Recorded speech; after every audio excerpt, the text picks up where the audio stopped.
Welcome to our event this evening. I've got a bit of a croaky voice, and it's possibly because I've known April for so long. I'm that excited that she's here this evening with us that I've almost lost my voice with excitement. So please excuse me, I'm going to give a fairly brief introduction. What I did was I tried to boil April, and I haven't put anything I know about her that's a secret on this page, down to a page, just to highlight how brilliant she is. A brilliant friend, a brilliant academic, and a truly wonderful person who's doing a lot more outreach work and work with youths and children to try and get the message out there, to try and get a different kind of history out there. So loads of things that she can talk about today outside of the presentation if you have some questions. So April is a reader in Roman history at Manchester Metropolitan University, and she researches and writes about Roman history, Greco-Roman Egypt, and ancient childhood and demography. She's also the Deputy Director of the Manchester Centre for Youth Studies. So this is an interdisciplinary centre. So she works with, and I'm sure you love this, criminologists, sociologists, linguists, and all sorts of people to try and really get at the history and think about the social science side and think about the wider impact on society and think about how we engage with youth culture and younger peoples than ourselves.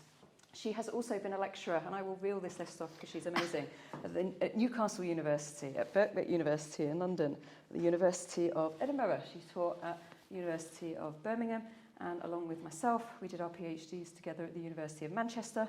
I was always envious because I'd gone down one route, and I still half wanted to be in the ancient world with April, and so I've been living vicariously through April's research. She's also been a visiting professor in Oslo, and she graced us with her presence early in her career because she had a Leverhulme postdoctoral fellowship at the University of Liverpool, so she's familiar with Liverpool, and she actually lives in Liverpool as well. So for publications, again, I looked at a huge overfacing list of things that you've done and thought, oh, I should do better, and I moved on. But April has co-authored a book called A Social Archaeology of Roman Egypt, Artifacts of Everyday Life, with Oxford University Press, which came out in 2021. She has a book coming out that's about children and growing up in the ancient city, and that's coming out next year. And she's got another book about social and environmental demography of Roman Egypt. She's done loads of edited collections if you want to read around her research. She's published over 20 articles, I counted. One of them wasn't even there, April, when I Googled you. And all these things that she's talking about are around the topic of slavery, trafficking, gender, women, widows, divorce, children and the family, housing, poverty, all of this in the ancient Mediterranean world. So there's an array of things that you could talk about. You just selected one for today. She's had a few grants with the AHRC and the Marie Curie, but more impressive than that is the work that you've done with public engagement. Not that this isn't impressive, the wider work you've done. My favourite was that you've been on the BBC radio with a title of an episode called When the Greeks Flew Kites. Who knew? So, but you've done podcasts, you've contributed to national newspapers, The Independent, The Daily Mail and others. You've worked with community centres, libraries, it's exhausting, museums, schools, and all over the country and internationally. So the final thing I want to say, and again, this is a big thank you to April earlier in the year, is that she came and helped with we have a third year module at the university, and we have some people here involved in the Slavery Centre who are teaching on it, so that all our undergraduate students take a module on public history and impact and think about what they can do beyond the university, how they can transfer their research. And April came along, and out of the goodness of her heart, I did have to buy her lunch, but it was okay, I enjoyed myself. And she talked about what she's been doing in the last few years, which is actually working with people like Penguin and children's books, and she's been rewriting or helping rewrite things like that traditional book, The Romans, by Lady Bird. So she can talk to you about that. These are aimed at being more inclusive and diverse histories, more accurate histories for 7 to 11-year-olds. And she's done some wonderful stuff that I'm sure she can tell you about if you're interested.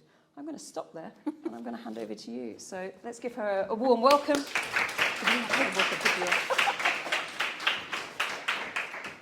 Thank you very much, Laura, for that wonderful and embarrassing introduction. And I think I might ask you to start writing my promotion applications for that wonderful talk. So thank you for all coming out at the end of the year, or the academic year anyway, and to come to hear an ancient world topic. I know many people in this audience will be familiar with slavery and slave studies from more recent periods of history. I work on the ancient world where there are so many different types of approaches necessarily because we're separated from the modern world in various respects. We're also separated by the fact that our sources are pretty much this kind of thing. We have very different sources when it comes to looking at the lives of everyday people, particularly enslaved people, and particularly children. And this is one of the reasons why I wanted to combine my research on childhood and my research on oppressed or ordinary people in the ancient world, in particular because we haven't kind of combined those things before as ancient historians in many deep and meaningful ways.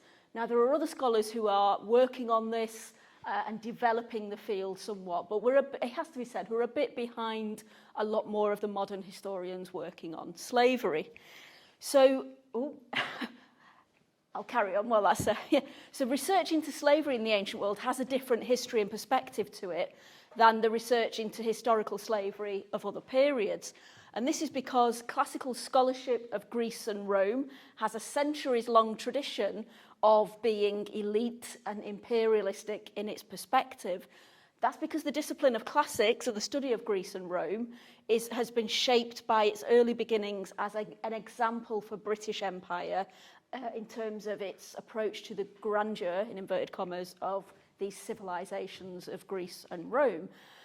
And to some degree, the disciplines also lacked a contemporary or recent historical relevance, as is the case with slavery studies across the US and the Caribbean. So over the past couple of decades or so, ancient historians have begun to take great strides in examining history of slavery in Athens, Sparta, and the Roman Empire by using comparative approaches. And only relatively recently has this brought in lots of different perspectives that stem from the work of people such as Orlando Patterson back in the 80s, and all of the research and methods that stemmed from his work, such as looking at the perspectives of social death and natal alienation and trauma and all of those things. This has driven forward historians of the ancient world. And so the other obstacle is, as I say, the sources. So to try and get a clear picture of what life looked like in the ancient world for children, for enslaved people or enslaved children, it's very difficult to do this, partly because they left no trace almost. And we don't have any sort of testimony written by enslaved people or by children of any children. We very rarely find material remains and material culture, although that does exist to some extent. What we've got is a long tradition of ancient historians and classicists referring back almost uncritically to philosophical sources and legal sources who viewed the nature of slavery to be quite, in many ways, normal and expected. So viewing slavery as, the ownership of human property. So things like Aristotle's very well-known, inverted commas, talking tools perspective, that's really been the staple of first-year undergraduate teaching in ancient slavery studies, apart from my colleagues in the room who teach it very differently.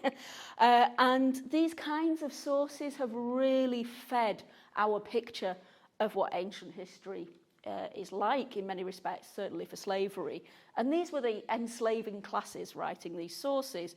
Lots of the literature present enslaved people as the comedic figure who was inevitably content with small and hardly perceptible acts of resistance. And this reflects really an anxiety of these elite sources, these enslaving groups in society, of their anxieties around preserving the status quo in a society that was heavily socially stratified. So, this again. So when it comes to the enslavement and exploitation of children in particular, we don't see in these sources any kind of difference in perspective. They're still, thinking of children in the same way as they're thinking of anybody. There's no particular empathy for the position of children. And in fact, what we do seem to see is sources that revel in the capacity of something as big as the Roman Empire to normalize child enslavement, and in fact to instill fear in non-Romans, so non-Roman citizens around the empire, that their children are vulnerable to such fate. And I just wanted to show you three pictures just of the sort of typical things that we get in terms of visual representations. So in Pompeii, the house of the triclinium, you'll see mosaics and frescoes and wall paintings like this, showing dinner parties of the elite of the town of Pompeii, at which there were enslaved people serving drinks and so on, and children feature in those scenes as being enslaved. You'll notice recently there were recent discoveries in Pompeii only a day or two ago, and you can see that on major news sites where there are archaeological remains of the actual living conditions of people who were enslaved in the bakeries at Pompeii. We also have mosaics like this from Pompeii that are very clearly enslaved children. And then we have, I should point out a content warning if it's not obvious from the title and the subject of this talk that we're going to be talking about exploitation of children, so watch with care. We also have, you'll know of Trajan's column. I could have picked an example from many scenes on that. This is the column of Marcus Aurelius as well from the 2nd century. And you'll see that, oh, this pointer works. You'll see in various scenes like this, it's quite a common trope where you see a mother and a child, and the mother protecting the child from being stolen away by the Romans. And this is big visual imperial propaganda on Trajan's and Marcus Aurelius's columns that are meant to tell people, you should be frightened of the Romans, we're going to take your children. And that's something that's quite often the reality that gets ignored by a lot of ancient historians. So what other kinds of sources have we got then? We've got no surviving testimony from enslaved people in the Roman Empire, virtually none. We've got no diaries, no music, no art, no photography. So the experiences and concerns of those who were enslaved need to be pieced together from not these sorts of sources I've just shown you that kind of we might categorise as propaganda and meant to be terrorising kind of images, but from other material that reflects the real life cases of real people enslaved across the Roman Empire. Now, I'm not showing you anything that ancient historians don't know about. These sources are all published. I've not gone and dug them up, but there's a lot of work to be done in piecing them together across different parts of the Roman Empire. And we get these, some of you, if you know ancient history, you'll be familiar with ancient funerary monuments. This is from Etruria, a part of Italy. Don't worry, I'm not going to expect anyone to know the Latin, but I've just put it there just to sort of show you a transcription of what's actually put on this tombstone. This is a tombstone which is more or less a kind of marking stone. It's not anything elaborate. It's not anything with any art on it, which you might expect of a lot of funerary art, but it does exist. There's a lot of discussion about these kinds of funerary inscriptions in the ancient world along the lines of it takes a lot of money and a lot of effort to make one of these things, so most normal everyday people don't have these funerary commemorations. But what we see here is somebody who appears to be enslaved. So Prima, the slave of Thyasus, aged 14 when they died, and here she lies. So a couple of points about this. This is from the 1st century CE or AD from Etruria, the town of Perusia, commemorating a 14-year-old girl. What's interesting about this is if you know your Latin, this linguistic formation doesn't mention the word servus, serva, slave, but it says of Thyasus in the grammar of the thing. And that's very common in this part of the world for referring to people who are enslaved. So this raises a lot of questions. It's not something produced by this enslaved child. It tells us that somebody had been enslaved at age and was still enslaved at age 14 and then died and was commemorated. So that helps us to think about who's commemorating people and why. Did this person have an emotional attachment to whoever they'd enslaved and then commemorate them? It raises a lot of questions, as does this other example from Pannonia, which is in the modern day sort of the Balkan regions near Croatia. And this is a funerary relief of the sort that we often see, the family pictured here with children, and then the inscription. And there's the inscription in Latin, if you want to practice your Latin. and a translation. To the divine manes, that's the opening of these inscriptions, and we're introduced to Valens and Melania, who are, in translation, slaves of Avitus Caesernius, to themselves and Valentia, aged 20, and Donicus, aged 2, dearest children. So this is from Aud Antonia in Pannonia, this region, and we see the father, Valens, and the mother, Melania, and their 20-year-old daughter and a 2-year-old son, and they're all pictured on this tombstone here. This whole family is enslaved to this guy, Avitus Caesernius. We don't know anything about him. He's just the name on the inscription. But what's interesting about this is they're all wearing the local regional not costume, but dress. When you look at the dress in this region and the sorts of clothing people are wearing, this is no different, and these are enslaved people. So we're raising questions about a couple of things. Firstly, an entire family's enslaved. These children, aged 20 and 2, were probably born once their parents had already been enslaved, and they're then given slave status. And the family has been kept together. There are always questions about whether that happens or not, and certainly in Egypt, that's not always necessarily the case.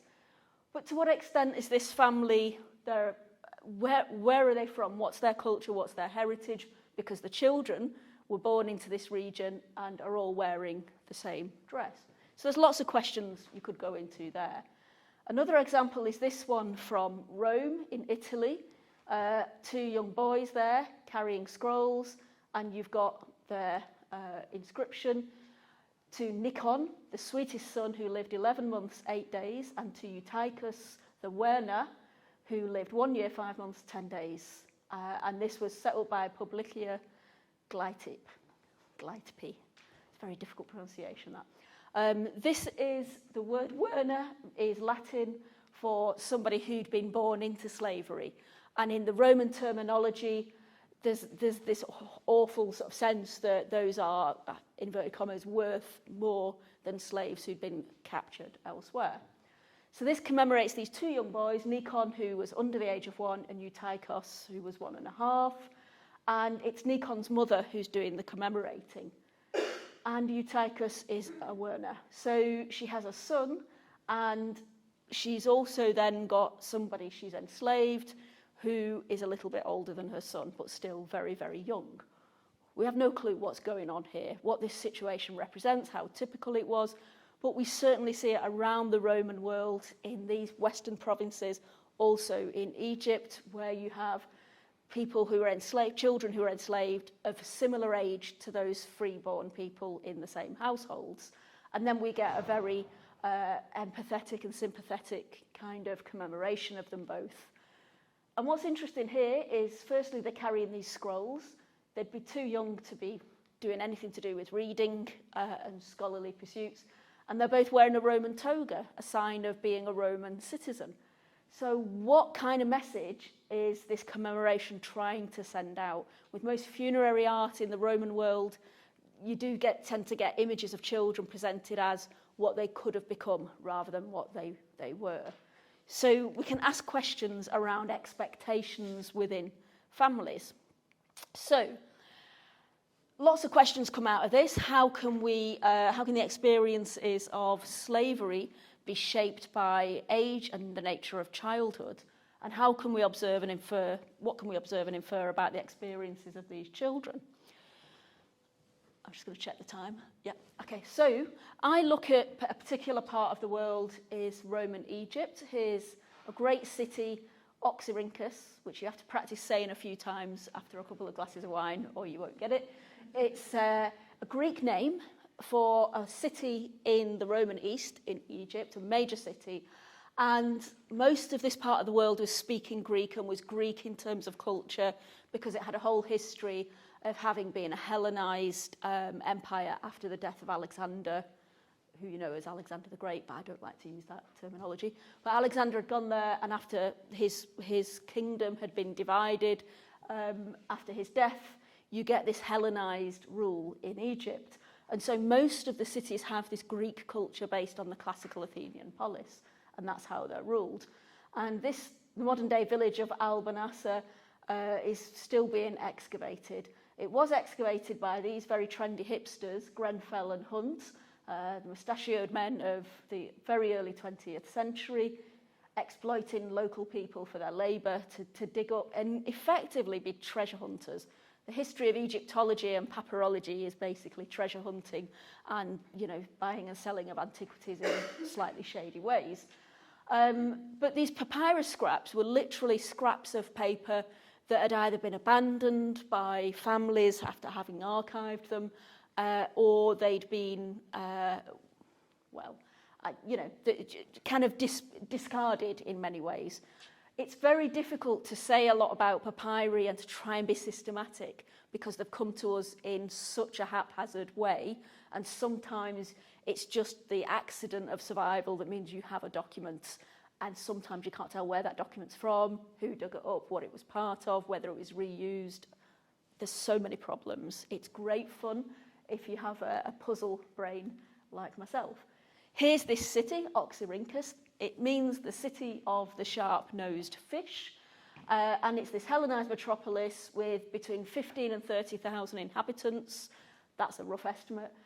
You've got 6,000 documentary papyri that we know of from this one city. That's a lot. If you're comparing this city with somewhere like Athens and Rome, this is a lot of material evidence from one place. Documentary papyri are things like sale documents for property and household, contracts, petitions for wrongdoing, house leases, all kinds of other documents like that. And we've got literary papyri. These just mean private letters or literally literature, so pieces of Greek plays copied out onto literature. We also have lots of inscriptions and small objects. We've got the little blue circles kind of moved down to the next big city, but this is where Oxyrhynchus is. For orientation, that's where Alexandria is. Italy and Greece are up there. Most of these settlements are down the Nile. So we've got this big city, Oxyrhynchus. We've also got loads of documents from rural villages up here. This is the book I'm going to plug now before we've even finished writing it. So keep it on your Amazon watch lists or whatever, or your local bookshop. We also have evidence in the form of these mummy portraits, so we can actually see more funerary art from this part of the world. So I want to introduce you to some of these documentary papyri. This is a census return. You can see these scraps of papyrus, usually about the size of 1 or 2 credit cards. That's how small they are, with tiny writing in ancient Greek. And you can tell it was done professionally because it looks nice. And I'm not even being facetious there. Like some of them are scribbled and higgledy-piggledy. So a scribe has written this. The census was very important. It was taken every 14 years, and it's how you're taxed. And you're taxed the minute you turn 14 if you're a boy. So you can look through it and you can see lots of 14-year-old boys suddenly vanishing and appearing 14 years later. So there's lots of hiding people, there's lots of people being missed off, there's lots of information in the census. You can't do a proper demography from it like you can with the parish registers of England and Wales or anything like that, but you can tell a lot about family history. Such as, in this document, we've got a man with 2 daughters, aged 15 and 20. We've got 4 individuals who are listed as being of slave status, so 18, 13, 35, and her 9-year-old son. So in a way, there's some family connections within that group. The 13-year-old enslaved girl lives with the 20-year-old freeborn daughter and her husband, but the 9-year-old boy lives with the head of the household and his 15-year-old daughter. These houses were very small and often joined together. Sometimes in the document you get a description of what the house looks like. We also have, I'm going quickly through some of these sources, this thing called the epicrisis. So this census return is from some part of the city, some quarter of the city, a region of it, documenting what you might call ordinary people. But the epicrisis is quite different. This is, again, all the important information is in this bit that's torn off and missing, but you can still get loads of good information from the rest of it. The epicrisis was a system that dates back to the Hellenistic, classical Athenian ephebate, where of a certain social status, 14-year-old boys would be registered into what's called the gymnasium or the gymnasial group. That would mean they were posher than everybody else, right? This is like going to Eton or something if you're posh. So I'll just have a sip of water.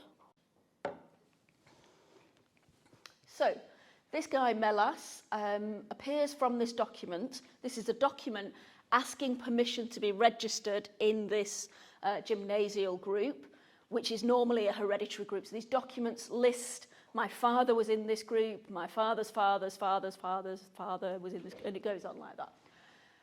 He was actually a foundling who was enslaved, and he's being put forward in this epicrisis document. That is weird, right? If you think you know everything about how the Roman city, the Greek city in the Roman East works, this is a weird shenanigans, someone who's enslaved being put forward.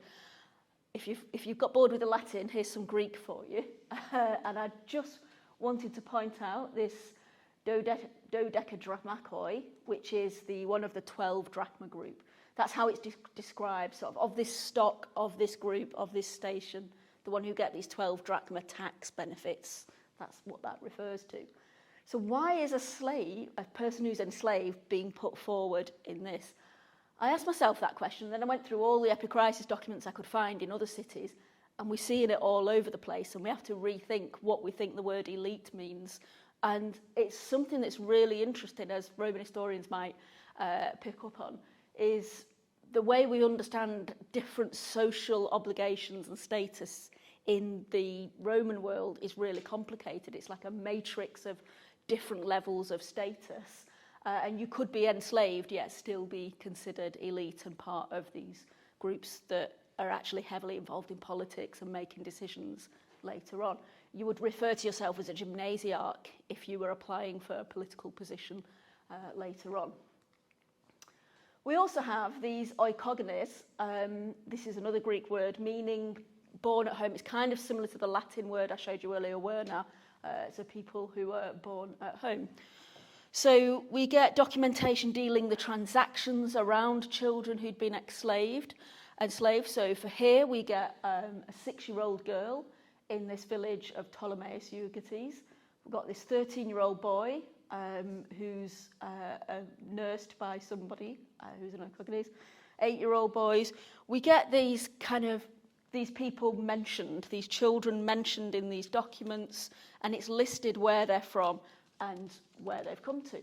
We get an overall sense, if you look through all this combined with the census documentation, that slavery was an extremely common feature of the household and family structure in this part of the world. Very few households in the census documents that we have no people who are enslaved in them. They're all featuring enslaved people, and quite a lot of them are in little family groupings as well. So it's parents and their children. So we see a lot of this kind of families staying together in this sense. Now, a lot of scholars might argue, well, when you look at US slavery and you're thinking about family structures and this kind of fear that needs to be instilled of you're forever susceptible to being sent away, this kind of contradicts that. But to that I would say, well, we've got a statistical problem because we are just looking at snapshots from different documents. So we can talk more about that later. We also get children being handed over as part of a dowry as well.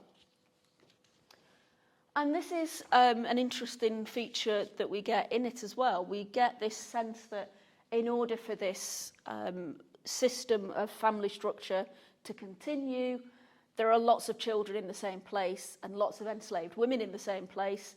And as a function of that, or as a consequence of that, there's lots of wet nursing. Now, this is a very complicated situation. We get a system, I'm going to whiz through this because there's a lot to say, and it kind of takes away from I don't want to take too much time on it. We get documents like this, which are essentially contracts for nursing a foundling. So slave traders in the Roman Empire, mangones, would go around collecting children who'd been abandoned and sell them into slavery. And that seems to have been a very lucrative way of acquiring persons to enslave them. And they would employ the services of wet nurses. Now, most of these wet nurses would have been free women, not enslaved women, and they would be paid quite handsomely to nurse an infant for a number of years, 2 or 3 years, and they would be paid in cash and olive oil and all the everything that they needed for their services. And we get contracts being drawn up between women and slave traders, but we also get contracts being drawn up between people like this. So the young girl who has given the name Thermutharion, so the wet nurse has been given the privilege of naming this child, who's been picked up. The translation is from the dung heap. It's not a very nice translation, but that just means an exposed child. It doesn't mean literally from a dung heap. This woman, Taseus, is to rear and suckle it with her own milk for 2 years in return for the agreement to provide food and expenses and so on and so forth. And then sometimes there's a little clause for asking or requiring this nurse not to engage in sexual relations even with her own husband, but we very rarely see that. That just seems to have been an afterthought in 1 or 2 documents. On the whole, women who do this service actually have a lot of freedom and a lot of redress. We get petitions where something's gone wrong, and the petition always works out in favour of the nurse.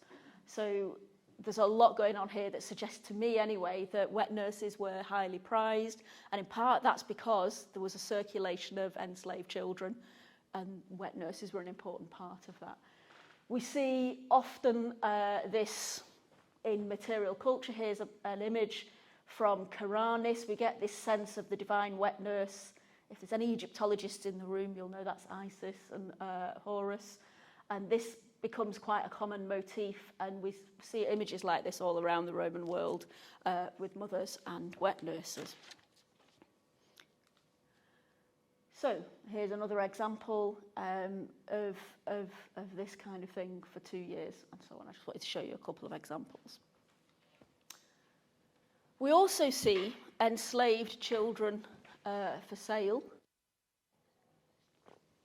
who are nursing as well, and often listed as a trophea, a nurse. So we often see this, if you're familiar with the slavery in the States, of those adverts that offer the infant at the purchaser's option. It's very much this kind of thing that we see in a lot of these documents, where a young mother there's a transaction involving a young mother, and the infant is offered at the option of the person paying the money. So that led me to think about children moving from one place to another, and all that that entails in terms of the experience and the lived experience and the life stories of these children. We don't have their testimony. We don't know anything about their life stories. Can we piece together any of these things to try and understand it?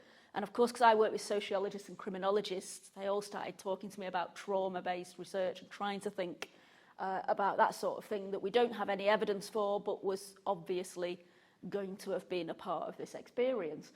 And it kind of shocked me the minute I was looking into this, how much evidence there is for systematic, widespread, organised movement of children through slavery, and how much was in place to facilitate that.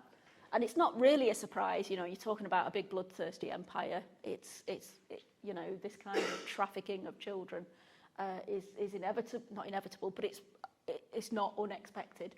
But it's not really been studied before. I wanted to look at all of these different cases where young children had moved from one house to another and another and another. And I saw lots of examples. I didn't want to put them all up on the screen, so I'm just listing what these examples are. We get an 8-year-old girl sold between 2 women. So in Egypt, one interesting thing is that women are allowed to engage in business or own property and so on and so forth. So we do see a lot of contracts between women. And we've got children of all ages, really, and some who are infants being nursed, and sometimes their mothers are still very young, and we would say they were children now. We also get this phrase come up quite a lot, hypotithios in Greek, under the breast. So that just refers to someone who's still suckling from their mother. We see that quite a lot. I'm conscious of time, but I forgot what time I started. So Laura, could you tell me how long I've got left? I'll just keep going till everyone falls asleep. So we see here this young female who's been enslaved and her infant son. Sorry, I've not got the screen in front of me, so I have to keep turning to look. But we've got here Aurelius Asclepiades alias Saras.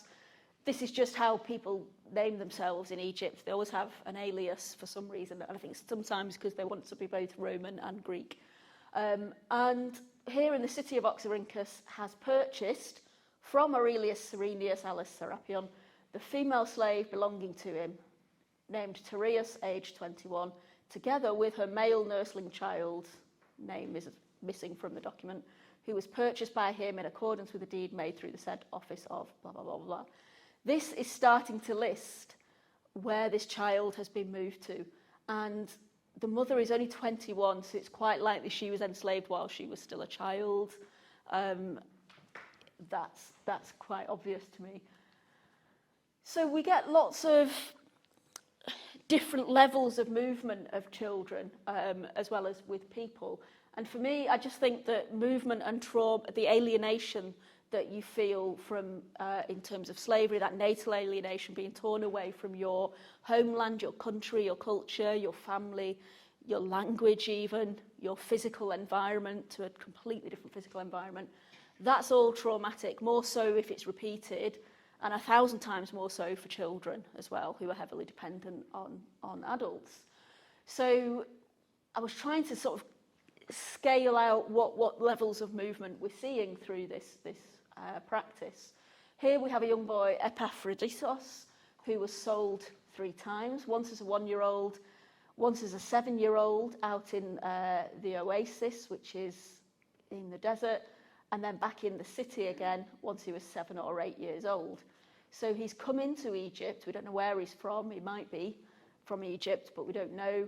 And he's gone down to the city, out to the desert and back to the city, all within the first 8 years of his life. That obviously it involves a massive change of physical environment, massive distances. It's a huge series of moves. We don't know anything else about this child. And this is why it's really hard to do ancient history, because we know what's likely to have been his scenario and his life story and that partial life story that we've got for him, but we don't know anything else. We can only say what's likely to have been his experience and the traumatic nature of it. However, the actual situation of his life worked out. We have even further things here. This girl from Mauritania who was from over here, went to Rhodes and then back to Oxyrhynchus across the sea. Land travel is very dangerous and slow and difficult in the ancient world, so it would have been travel by ship or boat. And here it's listed a slave girl called Vic. When we get these ellipses, it just means that's a hole in the papyrus, so we don't know how that word finished. But we get her name begins Vic, alias Rufina, aged between 10 and 19. We can't figure out from the text what the numbers are, but it's going to be a number between 10 and 19 because of the letters that are there. And it just details her movement. This is a document that would have travelled with her, that would have been added to and listed the name of the purchaser and the transaction every time she'd moved. So, another example here is this 12-year-old boy, Procopton, from Arabia all the way to Oxyrhynchus. Massive differences, again, from the Bostra in Syria, registered on the present day, a slave whom she declared she'd submitted in the written oath she made to belong to him. So this woman has purchased this slave, written a Greek contract in the middle of February, blah, blah, blah, blah, blah. And here the interesting thing, the slave Procopton, by name, afterwards renamed Aptus. And then there's a description of him, because that's how you, all of these documents end in a description. So this is the practice of renaming a slave, something not unfamiliar to scholars of more recent periods of slavery. and hugely important in a world where aptus is a very Latin name, so it's clearly a kind of ownership of someone and Romanizing them in this way. So this we see a lot of, and this is in the context in the mid-3rd century of a lot of warfare in this particular region. So it's not certain from this document, but it seems like this is a byproduct or a consequence, or perhaps an intended consequence of warfare in this particular part of the world in order to traffic children in this way, in such a way that you go to the effort of documenting it and drawing up contracts and so on. So these large distances, we've got more examples. I've completely lost track of my script here, so I'm just telling you all the interesting things about these. So these large distances, we've got this boy, Argutis, who's 14 years old, from Gaul. Now that's modern-day France and Germany, all the way to Arsinoe, this town in Egypt, quite close to Oxyrhynchus. Obviously, that's going to have involved travel by sea. And if he's from Gaul, there's lots of Roman skirmishes going on there, even in the 4th century. We've got Zanina, a 12-year-old Syrian girl found in Egypt as well. And again, that's going to be similar circumstances in the late 3rd century in the context of warfare. Paphlagonia to Karanis, an 11-year-old girl. So from Paphlagonia out in the east to a village in Karanis. And content warning here to point out the implication of this, the nature of this movement of this girl. Karanis is a village that we know is very well known for military veteran settlement. So we know of lots of auxiliary soldiers who settled in that town and built their own communities and were afforded a certain level of social status and so on. That's a whole different question. But yeah, there's the implication that she's brought to soldiers and veterans. Here we've got from Pontus all the way to Egypt, a 13-year-old girl and a 13-year-old boy. It's very rare that when we see these documents of children moving around like this, that they're moving together. They're often separated and brought individually.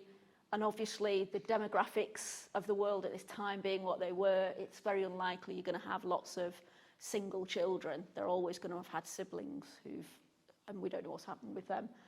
So this is a rare case where we see two being moved together. I just thought I'd best show you a map of the ancient world. This is the Mediterranean here, but we're talking about, this is North Africa, all the way to Egypt, and this Levantine coast here, and Syria up here, and then in the east and the Balkans, and there's Italy. I'm sure you all know what a map of the world looks like, but just to point out the distances, and the only real way of travelling, I'm going to say safely, it's not safe for the children, but for the people transporting, the only safe way is by boats. Unless you go in Egypt, you go by Nile boat down here.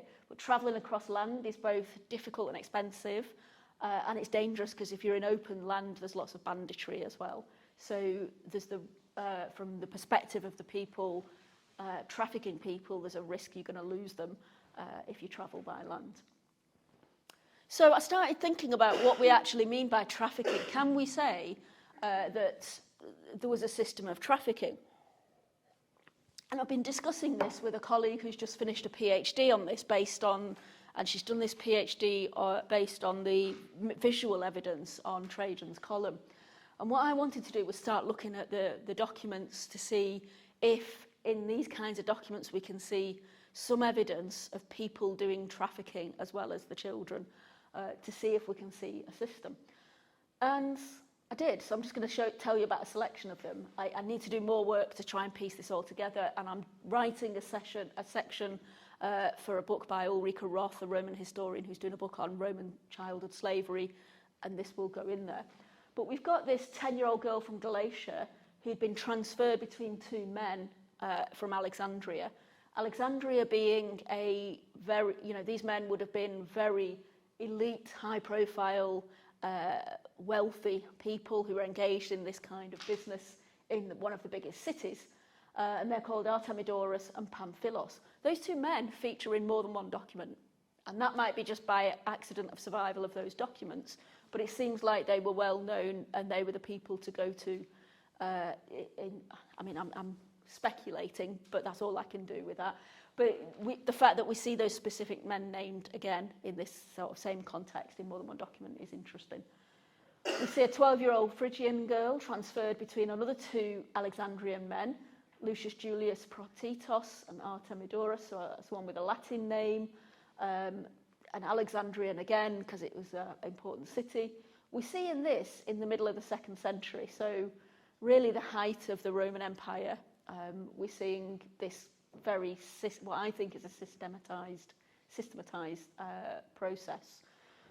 And then we see another horrible example of this around the 3rd century, an Arab girl transferred directly to a legion of soldiers, and she's got successive moves, one of them being to this military legion, and she's a young girl. So we're seeing this, there's no other way of thinking of this than trafficking, and sometimes a lot of scholars would argue, no, it's not trafficking, it's just you can't say that just from a few examples. There's more than 3 examples, I've got about 20 or 30 or something, but you can piece together there's something that's approaching trafficking going on, and if it doesn't technically fit a description or the label of trafficking, then I think we've got the label of trafficking quite wrong, because this is an organised thing that people are profiting from, and it's exploiting children. So I just wanted to finish in my last 1 or 2 minutes with another document.